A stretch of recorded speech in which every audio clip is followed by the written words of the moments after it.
Iran और Israel के बीच अब जंग एक घातक रूप ले चुकी है।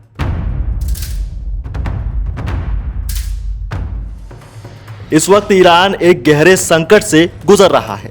देखा जाए तो इजरायल अपने हमलों से पीछे नहीं हट रहा, वो लगातार ईरान पर हमले करता जा रहा है, लगातार मिसाइल से अटैक करता जा रहा है, लगातार ड्रोन से अटैक करता जा रहा है। वहीं हवाई हमलों में कई न्यूक्लियर साइंटिस्ट और मिलिट्री के अहम अधिकारी मारे जा चुके। दूसरी तरफ तेहरान समेत कई शहरों में हमलों के बाद अफरा तफरी का माहौल है। तो ऐसे में एक 16 साल की लड़की की बात सामने आई है। कहा जा रहा है कि इस 16 साल की लड़की की वजह से ईरान को श्राप लगा है, जिसकी वजह से ईरान के साथ ये सब कुछ हो रहा है। क्या है पूरी कहानी, आइए आपको बताते हैं। देखिए, ईरान में जिस तरह का माहौल है वो अब कुछ ज्यादा बढ़ चुका है। इस वक्त ईरान की हालत किसी बंजर जमीन की तरह है, जिसे अंजाम दिया है इजरायल ने। वो लगातार ईरान पर हमले करता जा रहा है और वो अपने हमलों से पीछे नहीं हट रहा है। दूसरी तरफ बेंजामिन नेतन्याहू ने कसम खा ली है कि वो जब तक खामेनेई की हत्या नहीं कर देंगे, खामेनेई को जान से नहीं मार देंगे, तब तक वो जंग नहीं रोकेंगे। अब दूसरी तरफ कयास लगाए जा रहे हैं कि अमेरिका भी इस जंग में पूरी तरह इजरायल के साथ कूद सकता है। ऐसे में हालात में एक्सपर्ट्स का मानना है कि इस जंग का अंत ईरान की सत्ता परिवर्तन के साथ हो सकता है।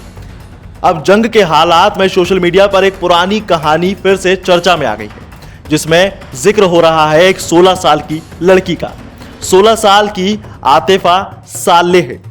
ये कहानी आतिफा सालेह की है, जिसने सालों पहले पूरी दुनिया को झकझोर कर रख दिया था। कई पोस्ट में कहा जा रहा है कि ईरान को एक मासूम लड़की का श्राप लगा है।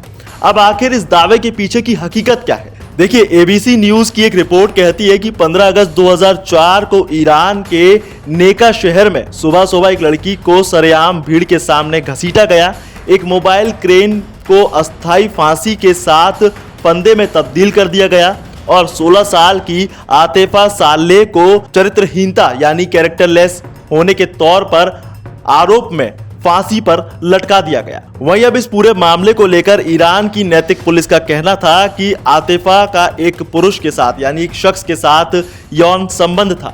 इसी आरोप में उसे सजाए मौत सुनाई गई, जिसे तेहरान की अपीली अदालत ने भी मंजूरी दी थी। अब आतिफा की मां की मौत एक सड़क हादसे में हो गई थी। इसके बाद उसके पिता नशे के आदी हो चुके। अब अपने दादा और दादी के साथ रहती थी। खाना बनाना, घर संभालना, सब कुछ वो अकेले करती, लेकिन भावनात्मक रूप से वो पूरी तरह अकेली थी। एक मनोवैज्ञानिक रिपोर्ट में यह भी कहा गया कि वो सिर्फ एक प्यार की लालसा रखती थी, सिर्फ अपनेपन की तलाश कर रही थी। अब इस पूरी कहानी को लेकर बीबीसी की एक documentary execution of teenage girl के मुताबिक इस केस में जज ने आतिफा के प्रति निजी नाराजगी दिखाई थी। न्यायिक दस्तावेजों में हेरफेर करके उसकी उम्र 22 साल दर्ज की गई और ताकि उसे फांसी दी जा सके, क्योंकि ईरानी कानून के तहत 18 साल से कम उम्र वालों को फांसी नहीं दी जा सकती। अब ईरान चीन के बाद दुनिया का दूसरा देश है जहां सबसे ज्यादा फांसी दी जाती है। यहाँ हत्या और आतंकवाद जैसे गंभीर अपराधों के साथ चरित्रहीनता यानी कैरेक्टरलेस होने के बाद जैसे नैतिक अपराधों में भी मौत की सजा सुना दी जाती है। यही एक पूरी कहानी है जो इस वक्त सोशल मीडिया पर घूम रही है। आपको ये खबर कैसी लगी हमें कमेंट सेक्शन में जरूर बताएं। साथ ही वीडियो को लाइक जरूर करें और बने रहिए इन खबर के साथ।